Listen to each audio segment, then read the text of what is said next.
Journalists at the Richmond and Twickenham Times were ordered out on strike by the National Union of Journalists in October. The action was called after David Dimbleby decided to transfer the printing of his papers to a non-union Nottingham firm blacked by the NUJ in a separate dispute.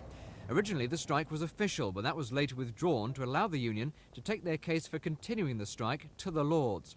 But today, they lost. The Law Lords ruled that the strike was illegal, and David Dimbleby says the striking journalists should now return. They didn't originally want to go on strike until they were ordered on strike by the NUJ.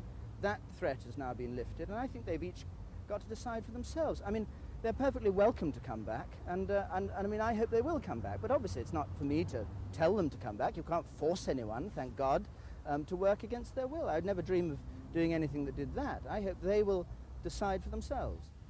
For the NUJ, its General Secretary, Ken Ashton, said the judgment showed the courts are going the wrong way with legislation. For the 9 journalists left on strike at the Richmond paper, though, the problems are more immediate. Since the union can't now legally give them strike pay, they'll have to rely on what money they can find themselves to stay out. The journalist leader says that's exactly what they'll do. We're just going to carry on as we have been doing. As far as we're concerned, the issues haven't changed. He's still printing at T-Belly Foreman, and as long as he is, we won't return to work. We've got a demonstration planned for next week and various other things planned as well, and we're going ahead with them all. Tomorrow, the NUJ executive will meet to decide what to do next, and that could include defying the courts and making the strike official again. Meanwhile, the Richmond and Twickenham Times is still publishing, but without union labour. This is Steve Clark for Thames News.